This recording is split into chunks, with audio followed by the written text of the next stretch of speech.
اعوذ باللہ السمیع العلیم من الشیطان اللعین الرجیم بسم اللہ الرحمن الرحیم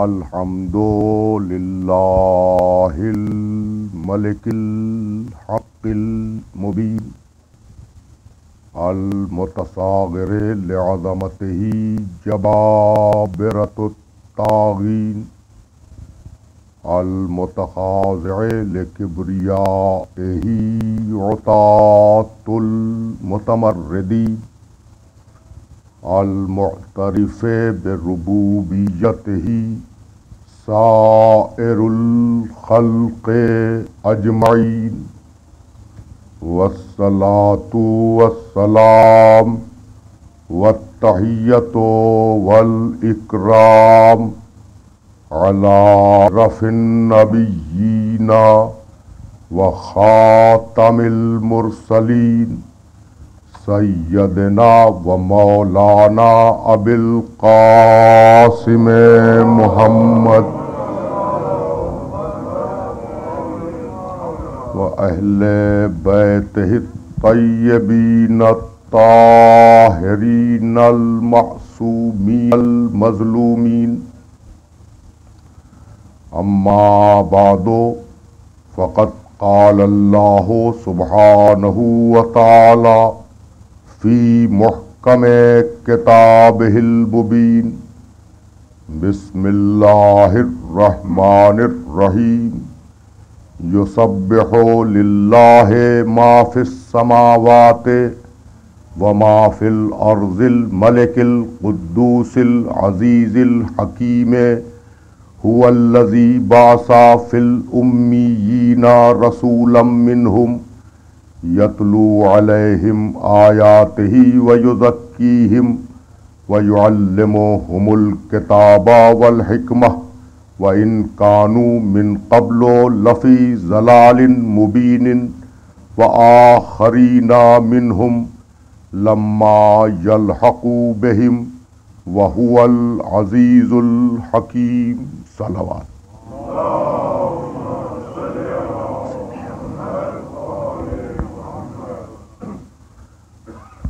عزیزان محترم،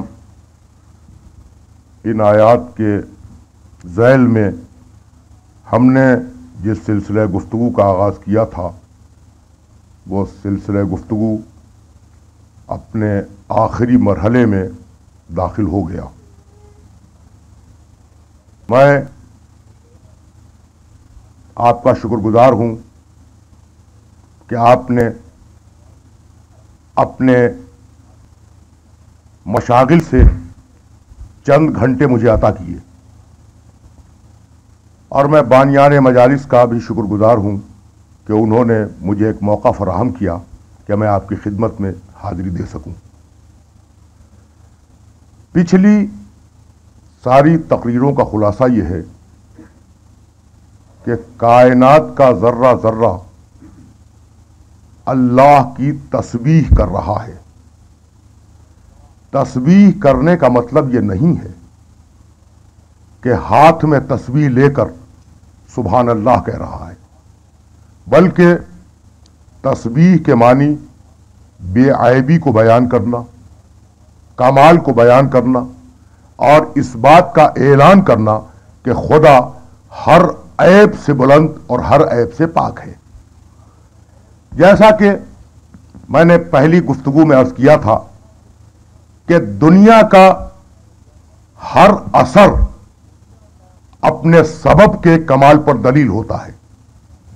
جس طریقے سے اچھی تعمیر معمار کے کمال پر دلیل ہے، جس طریقے سے اچھی تصویر مصور کے کمال پر دلیل ہے، اور جس طریقے سے اچھا شاگرد استاد کے کمال پر دلیل ہے، اسی طریقے سے کائنات کا ہر ذرہ ذرہ اس کی بے عیب قوت تخلیق پر دلیل ہے۔ اگر یہ بات واضح ہوئی تو مجھے اس جملے کے کہنے میں کوئی باک نہیں ہے کہ استاد کا کمال اسی وقت ظاہر ہوتا ہے جب شاگرد اس کے قوانین کے مقابلے پر اپنے آپ کو خم کر دے اور سر تسلیم کو جھکا دے. یہی سبب ہے کہ پیغمبر اکرم کے 4 فرائض میں سے ایک فریضہ ہے تزکیہ نفس. نفس کو پاک بناؤ. جتنے بھی دنیا میں لوگ ہیں ان کے نفوس کو پاک و پاکیزہ قرار دو, پاک و پاکیزہ بناؤ, انہیں بے عیب کرو, ان کی برائیوں کو ان سے دور کرو. تو اچھا امتی وہی ہے جو پیغمبر کے فرمائے ہوئے احکامات پہ عمل کرے اور ان کی بے عیبی پہ دلیل بن جائے.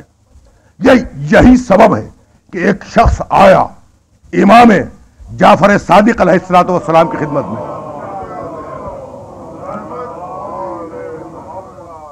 اور عرض کی کہ فرزند رسول, میں دور و دراز کے علاقوں میں سفر کے لیے جا رہا ہوں, تو اگر آپ کا کوئی حکم ہو تو میں اپنے پورے سفر میں اس کی اطاعت کروں. تو آپ نے ارشاد فرمایا اور بڑا عجیب و غریب جملہ کہا, کونو لنا دعاتن صامتین. بھائی جاؤ, سفر پہ جاؤ, لیکن ہمیشہ اس بات کا خیال رکھنا کہ لوگوں کو خاموشی کے ساتھ ہماری طرف بلاؤ. اس نے کہا فرزند رسول یہ کیسے ممکن ہے کہ زبان بھی بند رہے اور آپ کی طرف دعوت بھی دیں؟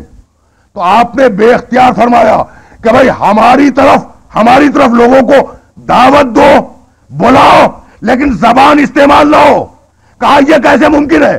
کہا کردار ایسا بناؤ کہ بے اختیار لوگ کہیں کہ جب ماننے والے ایسے ہیں تو امام کیسا ہوگا.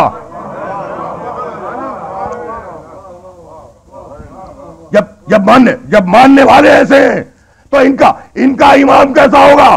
تو بھائی تزکیہ نفس کی منزل میں آ جاؤ. محمد کا پورا مشن, رسول کا پورا مشن, پورا اسلام تزکیہ نفس ہے, اور اسی مرحلے سے مجھے اپنے سننے والوں کو آگے لے کے جانا ہے. آپ نے سنا بھائی کہتے ہیں, اب یہ تمہیدی منزلیں ہیں اور تیزی سے گزر رہا ہوں, کہتے ہیں کہ بھائی چھوٹے موٹے گناہ کر لیے تو فرق کیا پڑے گا, اللہ غفور الرحیم ہے. ابھی پرسوں ہی تو آپ نے دعائے کمیل پڑھی اور سماعت فرمائی. یعنی عجیب بات ہے, 5 ایسے چھوٹے چھوٹے جملے ہیں دعائے کمیل کے شروع میں کہ اگر انسان فقط انہی پہ توجہ کرے تو پوری زندگی کے مسائل حل ہو سکتے ہیں. انسان بے عیب بن سکتا ہے. اللہم اغفر لی الذنوب التی, ذرا تیور تو دیکھے, تحت کل اسم, اللہم اغفر لی الذنوب التی تنزل النقم, اللہم اغفر لی الذنوب التی تغیر النعم, اللہم اغفر لی الذنوب التی تحبس الدعاء, اللہم اغفر لی الذنوب التی تنزل البلاء. 5 جملے اور 5 سرخیاں, عنوانات. پروردگار مجھے ان گناہوں سے بچا لے جو انسان کو بے عزت کر دیتے ہیں. دنیا کی بات ہو رہی ہے. مجھے ان گناہوں سے بچا لے جو انسان کو بے عزت کر دیتے ہیں. پروردگار مجھے ان گناہوں سے بچا لے اور میرے ان گناہوں کی مغفرت کر دے جو تیری ناخوشی کا باعث بنتے ہیں. پروردگار مجھے ان گناہوں سے بچا لے اور میرے ان گناہوں کی مغفرت کرتے جو نعمتوں کو بدل دیتے ہیں.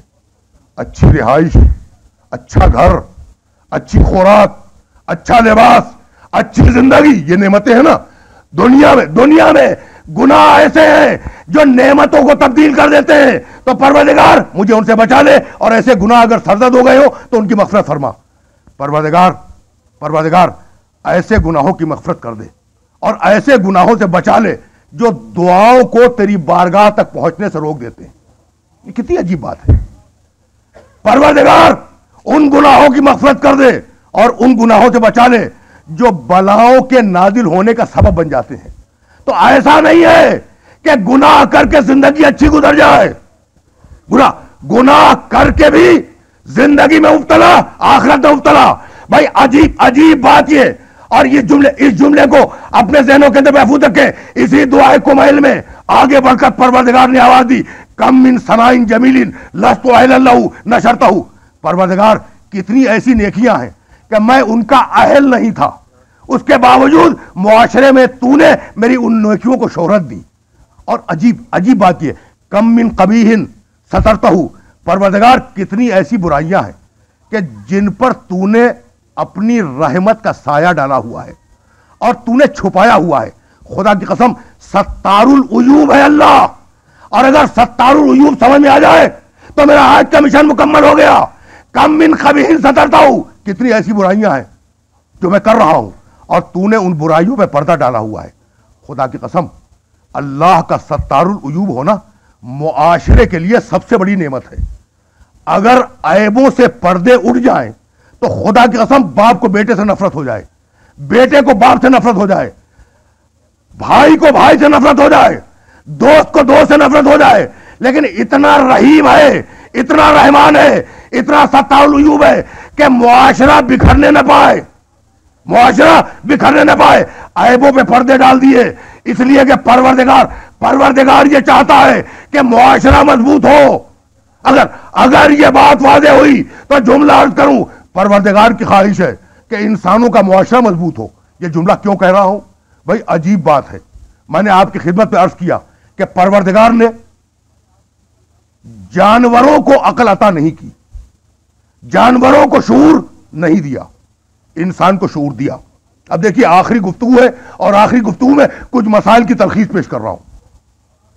مچھلی کا بچہ، معاشرہ مضبوط بنے، مچھلی کا بچہ پیدا ہونے کے بعد کسی سوئمنگ پول میں تیرتا نہیں ہے اور تیرنا نہیں سیکھتا، پیدا ہوتے ہی تیرنے لگتا ہے. جانوروں کے بچے پیدا ہو اپنے رزق کی تلاش میں چلے جائیں، اور انسان کا بچہ جو اشرف المخلوق ہے، اتنا کمزور کہ اگر چونٹی کاٹ لے تو وہ اپنے بدن سے ہٹا نہ سکے. تو جانور کو اتنی عزت کہ بچہ پیدا ہو مضبوط پیدا ہو، اور انسان جو اشرف المخلوق ہے اس کا بچہ کمزور ترین. تو بھائی کمزور بنایا اس کا سبب تھا. انسان کے بچے کو اس لیے کمزور کیا تاکہ اس بچے کی کمزوری کو دیکھ کر ماں رک جائے، اور ماں کے سبب سے باپ رکے، اور ماں باپ کے رکنے سے گھر بن جائے، اور گھر سے خاندان بنے، اور خاندان سے معاشرہ بنے. تو بچے کو اس لیے کمزور کیا کہ اللہ انسانوں کے معاشرے کو مضبوط دیکھنا چاہتا تھا. کچھ بات واضح ہو رہی ہے؟ میں نے ذرا نعرے حیدری سے ہٹ کر کچھ جملے عرض کر دیے، ہے نا؟ یعنی یہ بھی مسائل ہیں دنیا کے. یعنی چونکہ نعرے حیدری سے ہٹ کے عرض کیے اس لیے اب تک مجلس نہیں رہی، لیکچر بن گیا. تو بھائی یہی سے آگے بڑھوں گا کہ انسان دنیا میں آیا، دو عیب لے کر آیا، ایک کمزوری، ایک جہالت. بھائی یہیں سے تو جانا ہے آگے. کمزوری کو رفع کیا ماں باپ کے ذریعے، تربیت کرو، کھلاؤ پلاؤ، غذا دو تاکہ انسان میں طاقت پیدا ہو. اور جہالت کو رفع کیا ہدایت کے ذریعے سے. نبی بھیجے، امام بھیجے، رسول بھیجے، کتابیں بھیجی، قوانین بھیجے، شریعتیں بھیجی تاکہ تمہاری جہالت رفع ہو جائے. بھائی یہی عرض کرنا ہے اپنے سارے سننے والوں کی خدمت میں کہ یہ دنیا جہالت اور کمزوری کا تصادم ہے. یہ سارے جو مباحث ہیں نا، یہ ہیڈ لائنز ہیں، انہیں سوچتے رہیے گا. فکر کے لیے غذا فراہم کر رہا ہوں. دیکھیے دنیا ٹکراؤ ہے حقوق اور فرائض کا. یعنی ایک انسان ہو، ایک ملک ہو، ایک قوم ہو، تھوڑے سے لوگ ہو، بڑی طاقت ہو، جہاں بھی آپ کو پرابلمز ملے سمجھ لیجئے کہ حقوق اور فرائض میں ٹکراؤ ہے. اب میں نے کہا کیا؟ ہر معاشرے میں انسان کے کچھ حق ہیں اور ہر معاشرے میں انسان کے کچھ فرائض ہیں. یعنی آپ کو حق لینا ہے، آپ کو فرض ادا کرنا ہے. یہی ہے نا؟ اب پرابلم کہاں کریٹ ہوتی ہے؟ حق ہے، آپ کا حق ہے، آپ کو کھانا چاہیے، مکان چاہیے، روٹی چاہیے، کپڑا چاہیے، سب کچھ چاہیے، لیکن آپ کی کچھ ڈیوٹی بھی ہے. تو دنیا میں جو پرابلمز پیدا ہوئیں وہ یہی تھی کہ ہر انسان اپنے حق کے مانگنے کے لیے تو کھڑا ہوا، لیکن کوئی انسان اپنے فرض کی ادائیگی کے لیے تیار نہیں ہوا. یعنی ہر ایک نے چاہا کہ حق مل جائے، ہم فرض ادا کریں یا نہ کریں، لیکن پروردگار نے طے کیا کہ بھائی پہلے فرض ادا کرو پھر حق مانگو. بھائی یہی سنت ہے اللہ کی، رسول کی، امام کی. اللہ نے پہلے خلق کیا پھر عبادت مانگی، نبی نے شریعت دی پھر اطاعت مانگی، آل محمد نے پیغام دیا پھر مودت مانگی، والدین نے تربیت کی پھر احسان مانگا. تو جو دے کے مانگے اور جو بے دیے مانگے، ان دونوں میں فرق ہے. میں آ گیا اس مرحلے تک جس مرحلے تک اپنے سننے والوں کو لے کر آنا تھا. بھائی یہ بات اگر واضح ہو گئی تو میں گیا، اس منزل سے آگے بڑھ گیا. لیکن یہ جملہ بزرگ تو جانتے ہیں نا، نوجوان دوستوں کے لیے جملہ عرض کر رہا ہوں. بھائی دیکھو دو باتیں ہیں، دے کے مانگو، بے دیے مانگو. اب میں کیسے عرض کروں؟ وَبِالْوَالِدَيْنِ احسانا، ماں باپ کے ساتھ نیک سلوک کرو، ماں باپ کے ساتھ احسان کرو، ماں باپ کے ساتھ اچھا عمل کرو. کیوں؟ اس لیے کہ انہوں نے تربیت کی تھی. اللہ کے آگے سجدہ کرو، کیوں؟ اس لیے کہ اس نے خلق کیا. نبی کی اطاعت کرو، کیوں؟ اس لیے کہ ہدایت کی. امام سے محبت کرو، کیوں؟ اس لیے کہ اس نے قانون دیا. تو اللہ نے پیدا کیا، وجود زندگی دی، عبادت مانگی. رسول نے دین دیا، اطاعت مانگی. آل محمد نے قوانین شریعت دیے، مودت مانگی. والدین نے تربیت دی، احسان مانگا. بھائی اس بات کو ہمیشہ یاد رکھنا کہ جو بے دیے مانگے وہ فقیر ہے، اور جو دے کے مانگے وہ جناب امیر ہے.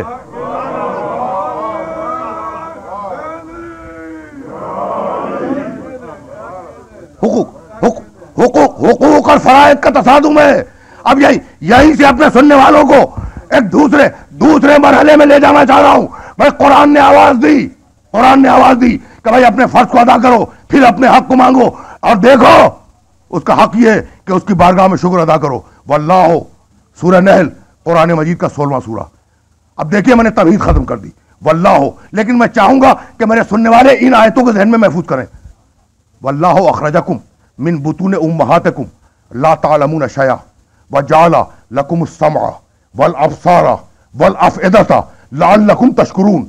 اللہ نے، خدا کی قسم اللہ کے علاوہ یہ جملہ کوئی کہہ بھی نہیں سکتا. واللہ اخرجکم من بطون امہاتکم لا تعلمون شیئا. اللہ نے تمہیں تمہاری ماؤں کے پیٹ سے اس کیفیت میں باہر نکالا کہ لا تعلمون شیئا، تمہارے پاس کسی بات کا بھی ذرہ برابر علم نہیں تھا. کسی بات کا بھی ذرہ برابر علم تمہارے پاس نہیں تھا. وَجَعَلَ لَكُمُ السَّمْعَ، اللہ نے تمہیں کان دیے. وَالْأَبْصَارَ، اللہ نے تمہیں آنکھیں دی. وَالْأَفْئِدَةَ، اللہ نے تمہیں دل دیا. کان دیے، آنکھیں دیں، دل دیا. کیوں؟ لَعَلَّكُمْ تَشْكُرُونَ، تاکہ تم ان تین طاقتوں کے ذریعے علم کو حاصل کرو، اس کی بارگاہ میں شکریہ ادا کرو. تو سورسز علم حاصل کرنے کے تین ہی ہے. آنکھ سے دیکھ کے علم کو حاصل کرو، کان سے سن کے علم کو حاصل کرو، دماغ و دل سے غور کر کے علم کو حاصل کرو. تو تین ہی طاقتیں ہیں جو علم کے حصول کا ذریعہ ہیں. آنکھ سے دیکھو علم حاصل ہو، کان سے سنو علم حاصل ہو، دل و دماغ سے غور کرو تاکہ علم حاصل ہو. تو سورہ نحل میں کہا کہ ہم نے یہ طاقتیں دی علم حاصل کرنے کے لیے. اور اب سورہ اعراف 7واں سورہ، آیت کا نشان 179. اب حوالہ میں نے اس لیے دیا کہ اس کا ترجمہ جا کے دیکھیے گا. یہی تین طاقتیں، آنکھ، کان، دل. عجیب آیت ہے. لقد ذرأنا لجہنم کثیرا من الجن والانس. ہم نے، پروردگار فرما رہا ہے، ہم نے یہ طے کیا ہے کہ ہم جنوں اور انسانوں کی اکثریت کو جہنم میں ڈھکیل دیں گے. یعنی عجیب بات ہے. لقد ذرأنا لجہنم کثیرا من الجن والانس، ہم نے طے کیا ہے کہ ہم جنوں کی اور انسانوں کی اکثریت کو جہنم میں پھینک دیں گے. تو جب اکثریت جہنم میں جانے والی ہے تو اکثریت پر گھمنڈ کیسا؟ واضح ہو گئی بات؟ بھائی اس طریقے سے بھی غور، اس طریقے سے بھی غور کرنے کی ضرورت ہے.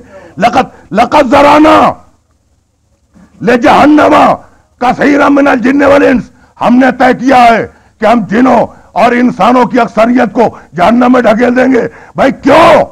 اب جواب دیتا ہے لہم قلوب لا یفقہون بہا. بھائی بات کل اتنی ہے کہ ان کے پاس دل ہے، غور نہیں کرتے. تو جس کے پاس دل ہو غور نہ کرے جہنمی ہے.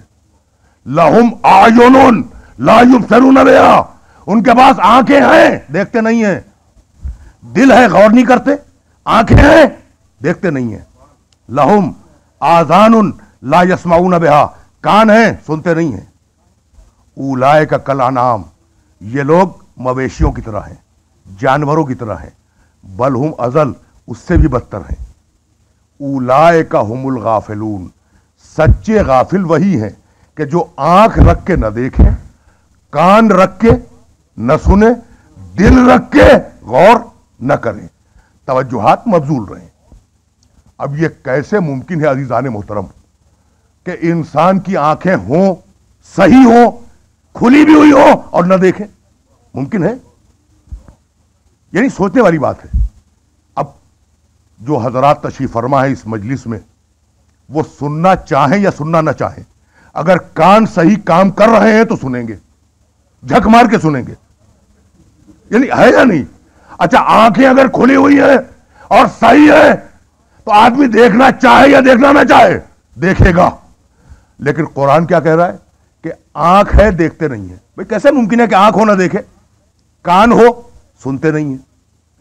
کیسے ممکن ہے کہ کان ہو اور انسان نہ سنے، عقل ہو، دل ہو، انسان غور نہ کرے؟ یہ کیسے ممکن ہے؟ تو میں اس کی ایک مثال دے دوں، بہت چھوٹی سی مثال، اور یہیں سے میں آگے بڑھ جاؤں. دیکھیں یہ بچہ میرے سامنے بیٹھا ہے. یہ بچہ اگر اس مجمع سے دوڑتا ہوا گزرے تو امکان ہے نا کہ خدا نخواستہ ٹھوکر لگے یہ گر جائے. اگر خدا نخواستہ یہ بچہ اس مجمع کو کراس کرے دوڑتا ہوا اور ٹھوکر لگ کے گرے تو اس کا بزرگ یہ کہے گا کہ بھئی دیکھ کے کیوں نہیں چل رہے تھے؟ کہے گا نا. تو چل تو رہا تھا دیکھ ہی کے، چل رہا تھا دیکھ کر، پھر یہ کیوں کہا کہ دیکھ کر کیوں نہیں چل رہے تھے؟ یعنی فقط دیکھنا کافی نہیں ہے، جو دیکھنے کا تقاضا ہے اسے پورا کرو. بھائی بات واضح ہو گئی. فقط دیکھنا کافی نہیں ہے، جو دیکھنے کا تقاضا ہے اسے پورا کرو. جو ہم دکھلائیں وہ دیکھو، جو ہم سنوائیں وہ سنو، جو ہم غور کروائیں وہ غور کرو. تو جہنمی وہ، بھائی توجہ رکھیے گا، کہ جانا یہیں سے ہے آگے. جہنمی وہ جو آنکھ رکھ کے نہ دیکھے، جو کان رکھ کے نہ سنے، جو دل رکھ کے اور دماغ رکھ کے غور نہ کرے. طے ہو گئی بات؟ بھئی بہت توجہ، اس لیے کہ ظاہر ہے کہ یہ بات کہی جانے والی ہے. جہنمی وہ جو آنکھ رکھ کے نہ دیکھے، کان رکھ کے نہ سنے، دماغ و دل رکھ کر غور نہ کرے. الٹ دیجئے اسی بات کو، اور جس دن آپ نے الٹ دیا اس دن آپ کو اپنے عقیدے کے لیے ایک دلیل مل جائے گی. آپ کو اپنے عقیدے کے لیے ایک دلیل مل جائے گی. اب میں الٹنے کا فلسفہ عرض کروں. بھائی مجلس ہو رہی ہے، الٹ دیجئے، دوسرا کام نہیں ہو رہا ہے. الٹ گیا نا جملہ. اچھا دن کا وقت ہے، الٹ دیجئے، رات نہیں ہے. تو بات تو ایک ہی ہے نا، دن ہے رات نہیں ہے، دونوں صحیح ہے. تو الٹنے کا فلسفہ یہ کہ مجلس ہو رہی ہے، دوسرا کام نہیں ہو رہا ہے، دن کا وقت ہے یعنی رات کا وقت نہیں ہے. بات واضح ہو گئی. قرآن کی نگاہ میں جہنمی کون؟ جو آنکھ رکھ کے نہ دیکھے، کان رکھ کے نہ سنے، دماغ رکھ کے غور نہ کرے. اب اسی کو الٹ دو تو پھر جنتی وہ کہ جس کی آنکھیں بند ہو جائیں، جس کے کان ختم ہو جائیں، جس کا دماغ چلا جائے، لیکن شانہ ہلا کے کہا جائے اسماعی فہم یا فلان ابن فلان حل انتا علی عہدک القدیم الذی فارقتنا علیہ بشہادت ان لا الہ الا اللہ.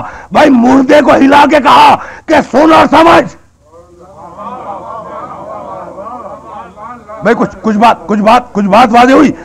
مردے کے شانے کو ہلا کے کہہ رہے ہیں سن اور سمجھ. تو اب یہ وہی کرے گا جسے یقین ہو کہ اس کا مردہ زندہ ہے. جن کے مردے ہلاک ہو گئے وہ کبھی تلقین نہیں پڑھیں گے. بس کچھ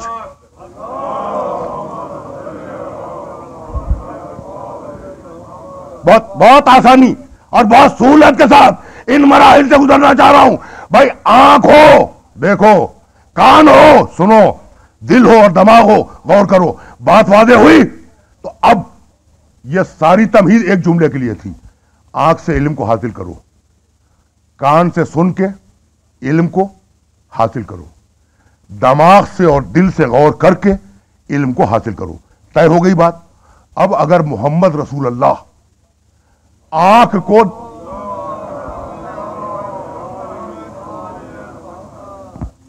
کو دکھلا جائیں، بڑے نازک مرحلے تک لے آیا ہوں اور خدا کی قسم میری محنت سوارت ہو جائے گی اگر یہ مرحلہ آسانی سے گزر گیا.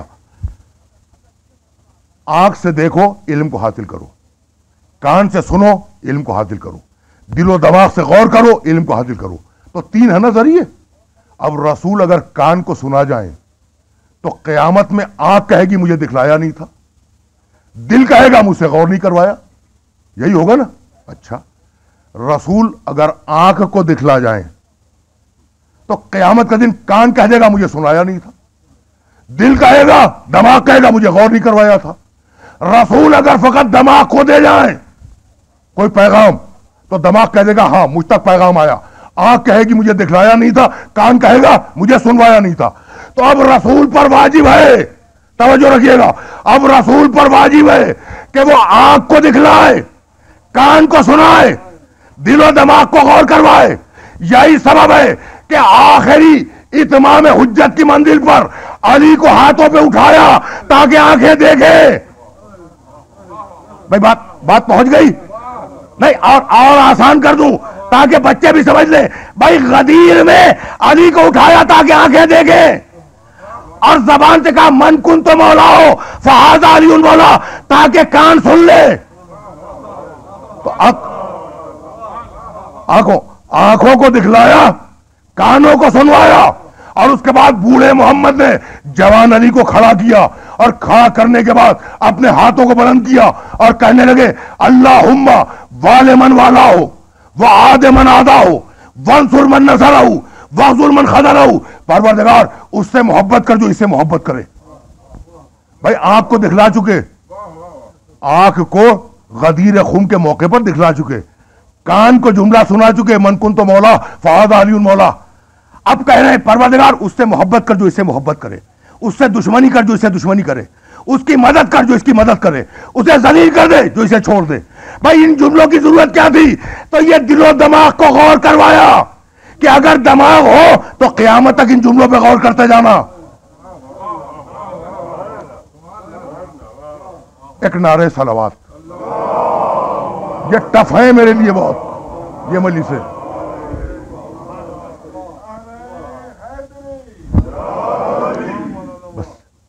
میں نے زحمت دی لیکن جانا اسی مرحلے سے آگے.